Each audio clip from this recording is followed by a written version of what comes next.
Hi again, it's me, and I have my Anne of Green Gables book, and I would like to read chapter 2. So chapter 2 is Matthew Cuthbert is Surprised. Matthew Cuthbert and the sorrel mare jogged comfortably over the 8 miles to Bright River. It was a pretty road running along between snug farmsteads, with now and again a bit of balsamy fair wood to drive through, or a hollow where wild plums hung out their filthy bloom. The air was sweet with the breath of many apple orchards, and the meadows lopped away in the distance to horizon mists of pearl and purple, while the little birds sang as if it were the one day of summer in all the year. Matthew enjoyed the drive after his own fashion, except during the moments when he met women and had to nod to them, for in Prince Edward Island you are supposed to nod to all and sundry you meet on the road, whether you know them or not. Matthew dreaded all women except Marilla and Mrs. Rachel. He had an uncomfortable feeling that the mysterious creatures were secretly laughing at him. He may have been quite right in thinking so, for he was an odd-looking personage, with an ungainly figure and long iron-gray hair that touched his stooping shoulders, and a full, soft brown beard which he had worn ever since he was 20. In fact, he had looked at 20 very much as he looked at 60, lacking a little of the greenness.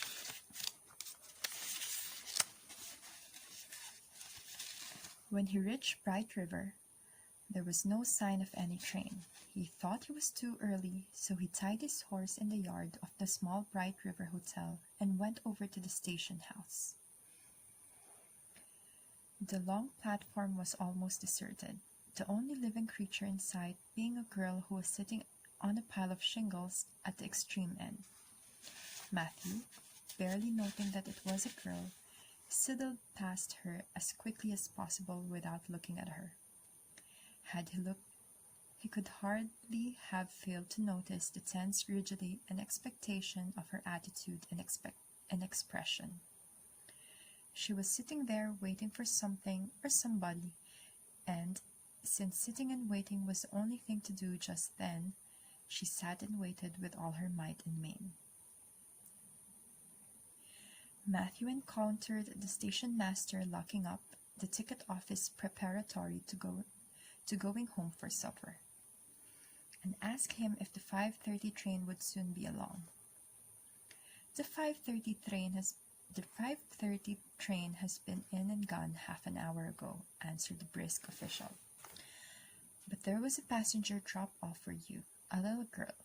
She's sitting out there on the shingles. I asked her to go into the ladies' waiting room, but she informed me gravely that she preferred to stay outside.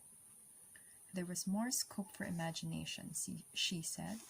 She's a case, I should say." "I'm not expecting a girl," said Matthew blankly. "It's a boy I've come for. He should be here. Mrs. Alexander Spencer was to bring him over from Nova Scotia for me." The station master whistled. "Guess there's some mistake," he said. "Mrs. Spencer came off the train with that girl and gave her into my charge.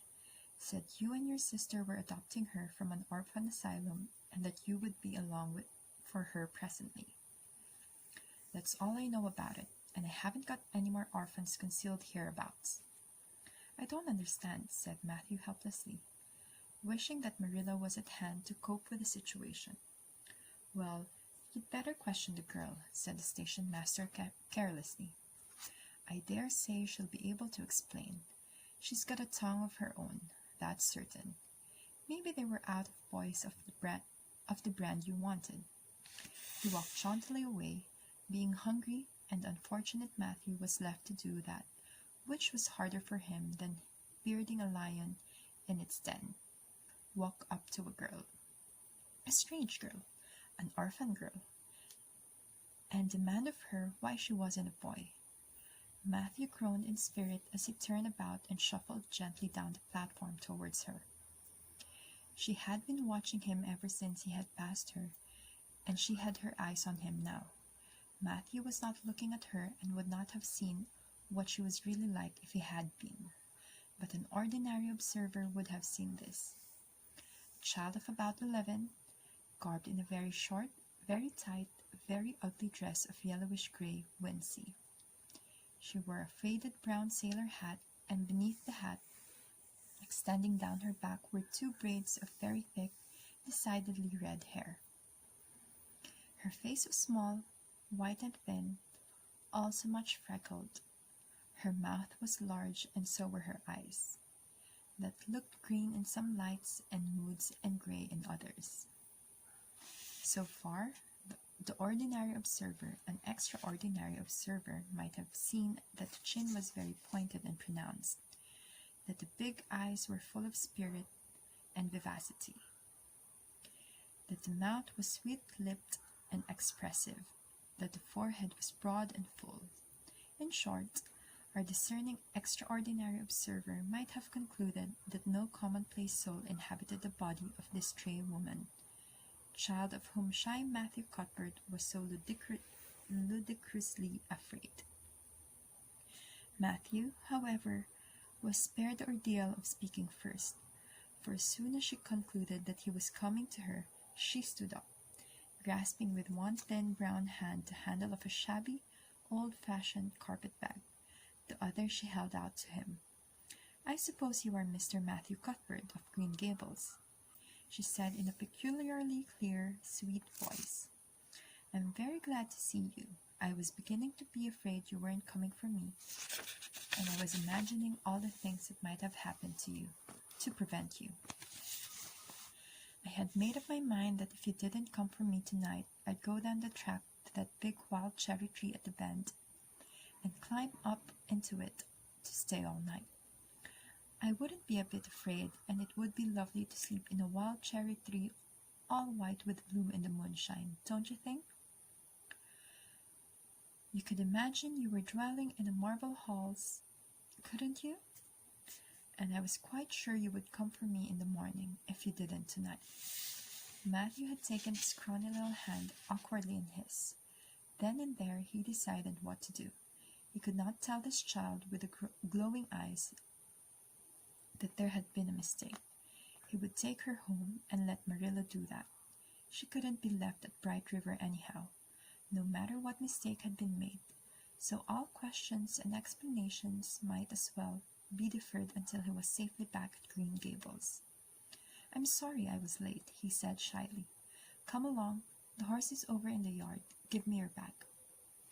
"Oh, I can carry it," the child responded cheerfully. "It isn't heavy. I've got all my worldly goods in it, but it isn't heavy. And if it isn't carried in just a certain way, the handle pulls out. So I'd better keep it, because I know the exact knack of it. It's an extremely old carpet-bag. Oh, I'm very glad you've come, even if it would have been nice to sleep in a wild cherry tree. We've got to drive a long piece, haven't we? Mrs. Spencer said it was 8 miles. I'm glad, because I love driving. Oh, it seems so wonderful that I'm going to live with you and belong to you. I've never belonged to anybody, not really. But the asylum was the worst. I've only been in 4 months, but that was enough. I don't suppose you were ever an orphan in an asylum, so you can't possibly understand what it is like. It's worse than anything you could imagine. Mrs. Spencer said it was wicked of me to talk like that, but I didn't mean to be wicked. It's so easy to be wicked without knowing it, isn't it? They were good, you know, the asylum people. But there is so little scope for the imagination in an asylum. Only just in the other orphans. It was pretty interesting to imagine things about them, to imagine that perhaps the girl who sat next to you was really the daughter of a belted earl who had been stolen away from her parents in her infancy by a cruel nurse who died before she could confess. I used to lie awake at nights and imagine things like that, because I didn't have time in the day. I guess that's why I'm so thin. I am dreadfully thin. I'm dreadful thin. ain't I? There isn't a pick on my bones. I do love to imagine I'm nice and plump, with dimples in my elbows. With this, Matthew's companion stopped talking, partly because she was out of breath, and partly because they had reached the buggy. Now, not another word did she say until they had left the village, and were driving down the steep little hill, the road part of which had been cut so deeply into the soft soil that the banks, fringed with blooming wild cherry trees and slim white birches, were several feet above their heads. The child put out her hand and broke off a branch of a wild plum that brushed against the side of the buggy. "Isn't that beautiful? What did that tree, leaning out from the bank, all white and lazy, make you think of?" she asked. "Well, well now, I don't know," said Matthew. "Why, a bride, of course, a bride in all white with a lovely misty veil. I've never seen one, but I can imagine what she would look like. I don't ever expect to be a bride myself. I'm so homely, nobody will ever want to marry me, unless it might be a foreign missionary. I suppose a foreign missionary might have been very particular. But I do hope that some day I shall have a white dress. That is the highest ideal of earthly bliss. I just love pretty clothes, and I've never had a pretty dress in my life that I can remember. But of course, it's all the more to look forward to, isn't it? And then I can imagine that I'm dressed gorgeously. This morning when I left the asylum, I felt so ashamed because I had to wear this horrid old wincey dress. All the orphans had to wear them, you know. A merchant in Hopetown last winter donated 300 yards of wincey to the asylum. Some people said it was because he couldn't sell it, but I'd rather believe that it was out of the kindness of his heart. Wouldn't you? When we got on the train, I felt as if everybody must be looking at me and pitying me. But I just went out to work and imagined that I had on the most beautiful pale blue silk dress. Because when you are imagining, you might as well imagine something worthwhile, and a big hat, all flowers and nothing plumes, and a gold watch, and kid gloves and boots. I felt cheered up right away, and I enjoyed my trip to the island with all my might. I wasn't a bit sick coming over to the boat. Neither was Mrs. Spencer, although she generally is. She said she hadn't time to get sick, watching to see that I didn't fall overboard. She said she never saw the beat of me for prowling about, but it kept her from being seasick. It's a mercy. I did prowl, isn't it? And I wanted to see everything that was to be seen on that boat, because I didn't know whether I'd have another opportunity. Oh, there are a lot more cherry trees, all in bloom. This island is the bloomiest place. I just love it already. And I'm so glad I'm going to live here. I've always heard that Prince Edward Island was the prettiest place in the world, and I used to imagine I was living here, but I never really expected I would. It's delightful when your imaginations come true, isn't it? But those red roses are so funny. When we got into the train at Charlottetown and the red roses began to flash past, I asked Mrs. Spencer what made them red, and she said she didn't know, and for pity's sake not to ask her any more questions. I suppose I had to. But how are you going to find out about things if you don't ask questions? And what does make the road red? Well, now, I don't know, said Matthew. Well, that is one of the things to find out sometime. Isn't it splendid to think of all the things there are to find out about? It just makes me feel glad to be alive. It's such an interesting world. It wouldn't be half so interesting if we knew all about everything, would it? There'd be no scope for imagination then, would there? But am I talking too much? People are always telling me I do. Would you rather I didn't talk? If you say so, I'll stop. I can stop when I make up my mind to it, although it's difficult. Matthew, much to his own surprise, was enjoying himself. Like most quiet folks, he liked talkative people when they were willing to do the talking themselves and did not expect him to keep up his end of it. But he had never expected to enjoy the society of a little girl. Women were bad enough in all conscience, but little girls were worse. He detested the way they had of sliding past him timidly, with sidewise glances as if they expected him to gobble them up at a mouthful if they ventured to say a word. This was the Avonlea type of well-bred little girl, but this freckled witch was very different, and although he found it rather difficult for his lower intelligence to keep up with her brisk mental process, he thought that he kind of liked her chatter. So he said as shyly as usual, "Oh, you can talk as much as you like, I don't mind." "Oh, I'm so glad. I know you and I are going to get along together fine. It's such a relief to talk when one wants to, and not be told that children should be seen and not heard. I've had that said to me a million times if I have once, and people laugh at me because I use big words. But if you have big ideas, you have to use big words to express them, haven't you?"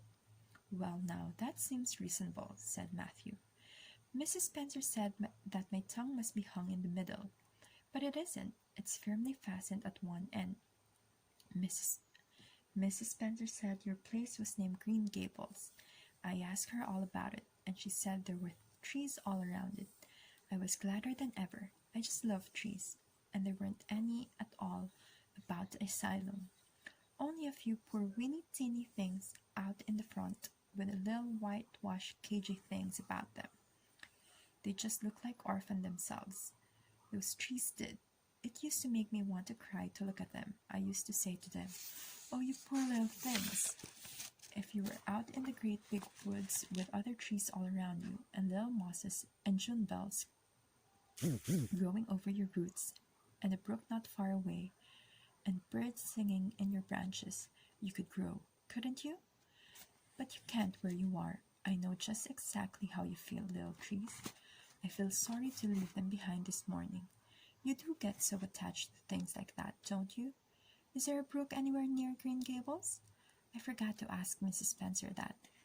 "Well, now, yes, there's one right below the house." "Fancy! It's always been one of my dreams to live near a brook. I've never expected I would, though dreams don't often come true, do they? Wouldn't it be nice if they did? But just now I feel pretty nearly perfectly happy. I can't feel exactly perfectly happy because, well, what color would you call this?" She twitched one of her long glossy braids over her thin shoulder and held it up before Matthew's eyes. Matthew was not used to deciding on the tints of ladies' dresses, but in this case there couldn't be much doubt. "It's red, ain't it?" he said. The girl let the braid drop back with a sigh that seemed to come from her very toes and to exhale forth all the sorrows of the ages. "Yes, it's red," she said resignedly. "Now you see why I can't be perfectly happy." Nobody could who had red hair. "I don't mind the other things so much, the freckles, the green eyes, and my skinniness. I can imagine them away. I can imagine that I have a beautiful rose leaf complexion and a lovely starry violet eyes. But I cannot imagine that red hair away. I do my best, I think to myself. Now my hair is a glorious black, black as the raven's wing, but all the time I know it is just plain red, and it breaks my heart.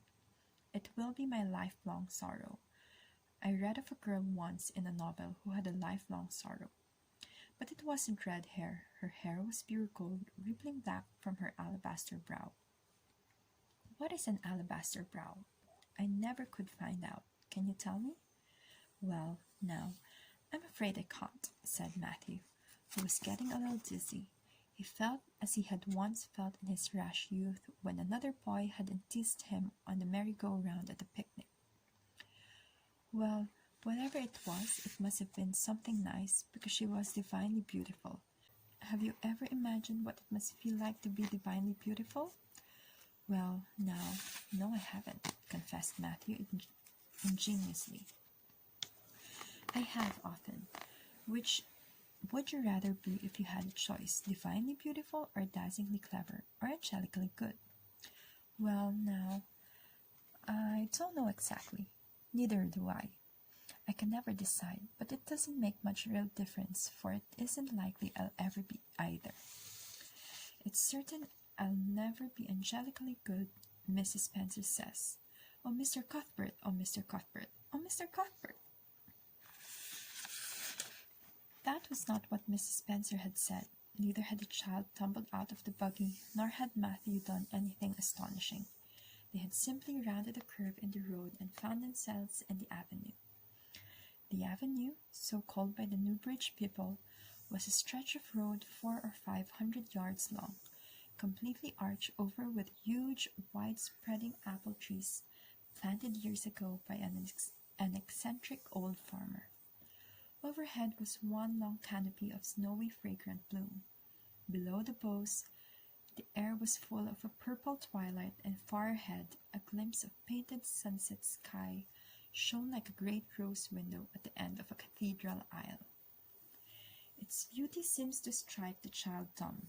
She leaned back in the buggy, her thin hands clasped before her, her face lifted rapturously to the white splendor above. Even when they had passed out and were driving down the long slope to Newbridge, she never moved or spoke. Still, with rapt face, she gazed afar into the sunset west with eyes that saw visions trooping splendidly across that glowing background. Through Newbridge, a bustling little village where dogs barked at them and small boys hooted, and curious faces peered from the windows. They drove still in silence. When 3 more miles had dropped away behind them, the child had not spoken. She could keep silence. It was evident, as energetically as she could talk. I guess you're feeling pretty tired and hungry, Matthew ventured at last, accounting for her long visitation of dumbness with the only reason he could think of. But we haven't very far to go now, only another mile.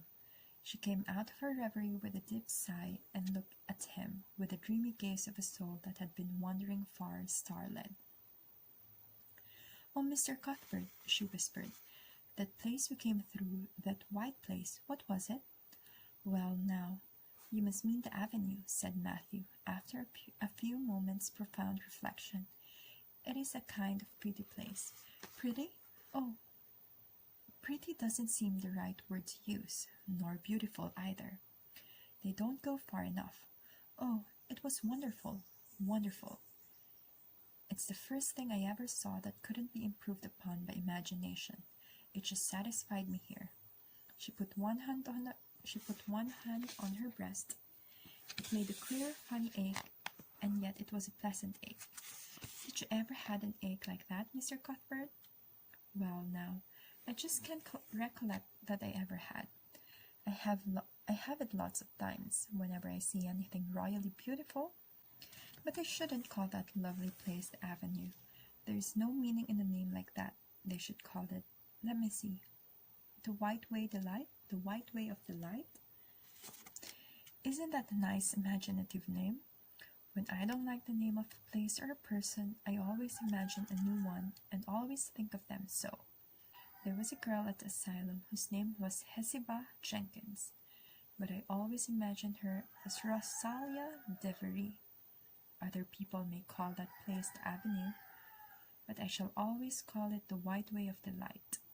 Have we really only another mile to go before we get home? I'm glad and I'm sorry. I'm sorry because this drive has been so pleasant, and I'm always sorry when pleasant things end. Something still pleasanter may come after, but you can never be sure. And it's so often the case that it isn't pleasanter. That has been my experience anyhow, but I'm glad to think of getting home. You see, I've never had a real home since I can remember. It gives me that pleasant ache again just to think of coming to a really truly home. Oh, isn't that pretty? They had driven over the crest of a hill. Below them was a pond looking almost like a river, so long and winding was it. A bridge spanned it midway, and from there to its lower end, where an amber-hued belt of sand hills shut it in from the dark blue gulf beyond. The water was a glory of many shifting hues, the most spiritual shadings of crocus and rose and ethereal green, with other elusive tintings for which no name has ever been found. Above the bridge the pond ran up into fringing groves of fir and maple, and lay all darkly translucent in their wavering shadows. Here and there a wild plum leaned out from the bank, like a white-clad girl tiptoeing to her own reflection. From the marsh at the head of the pond came the clear, mournfully sweet chorus of the frogs. There was a little gray house peering around a white apple orchard on the slope beyond, and although it was not yet quite dark, a light was shining from one of its windows. "That's Barry's Pond," said Matthew. "Oh, I don't like that name either. I shall call it, let me see, the Lake of Shining Waters. Yes, that is the right name for it. I know, because of the thrill. When I hit on a name that suits exactly, it gives me a thrill." "Do things ever give you a thrill?" Matthew ruminated. "Well now, yes. It always kinds of give me a thrill to see them ugly white grubs that spade up in the cucumber beds. I hate the look of them." "Oh, I don't think that can be exactly the same kind of a thrill." "Do you think it can? There doesn't seem to be much connection between grubs and lakes of shining waters." "Does there? But why do other people call it Barry's Pond?" "I reckon because Mr. Barry lives up there in that house. Orchard Slopes, the name of this place. If it wasn't for that big bush behind it, you could see Green Gables from here. But we have to go over the bridge and round by the road, so it's near half a mile further." "Has Mr. Barry any little girls?" "Well, not so very little either, about my age. He's got one about 11. Her name is Diana. Oh, with a long indrawing of breath. What a perfectly lovely name. Well now, I don't know. There's something dreadfully heathenish about it, seems to me. I'd rather Jane or Mary or some sensible name like that. But when Diana was born, there was a schoolmaster boarding there, and they gave him the naming of her, and he called her Diana. I wish there had been a schoolmaster like that around when I was born then. Oh, here we are at the bridge. I'm going to shut my eyes tight. I'm always afraid going over bridges. I can't help imagining that perhaps, just as we get to the middle, they'll crumple up like a jackknife and nip us, so I shut my eyes. But I always have to open them for all when I think we're getting near the middle, because, you see, if the bridge did crumple up, I'd want to see it crumple. What a jolly rumble it makes. I always like the rumble part of it. Isn't it splendid? There are so many things to like in this world. There, we're over. Now I look back. Good night, dear Lake of Shining Waters. I always say good night to the things I love, just as I would to people. I think they like it. That water looks as if it was smiling at me. When they had driven up further hill and around a corner, Matthew said, "We're pretty near home now. That's Green Gables over." "Oh, don't tell me," she interrupted breathlessly, catching at his particularly raised arm and shutting her eyes that she might not see his gesture. "Let me guess. I'm sure I'll guess right." She opened her eyes and looked about her. They were on the crest of a hill.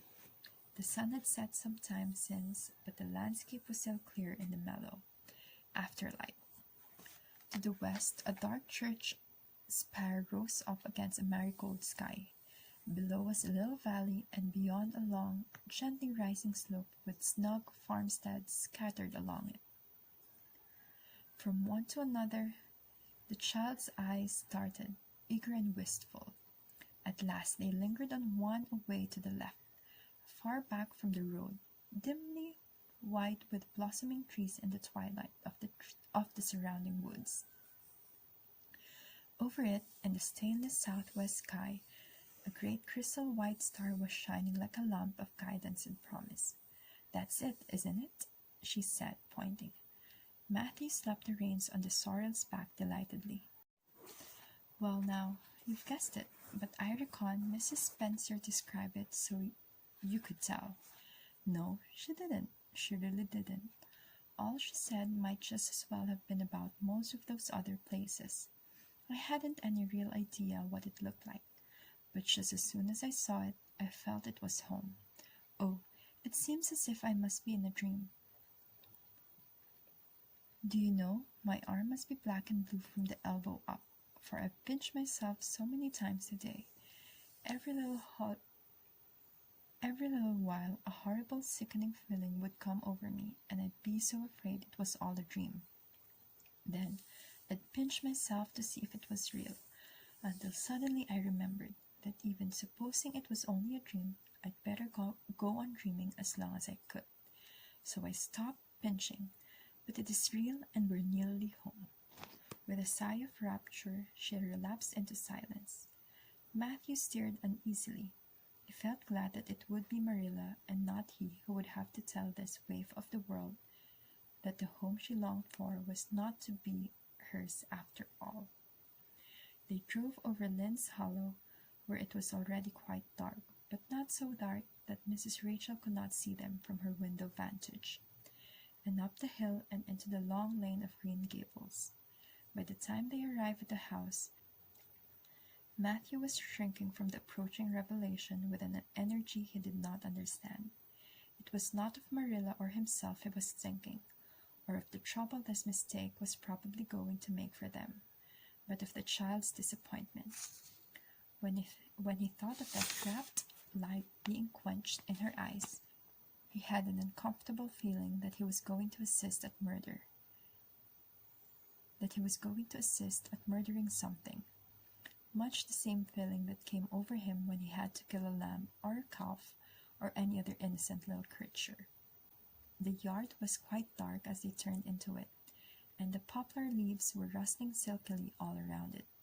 "Listen to the trees talking in their sleep," she whispered, as he lifted her to the ground. "What nice dreams they must have." Then, holding tightly to the carpet bag which contained all her worldly goods, she followed him into the house. And that's the end of chapter 2. I almost ran out of breath, but there we go. It was a bit monotone, and hopefully as I go through the chapters, I get used to reading aloud again, and I'll try my best. That's it. Have a great day. Bye.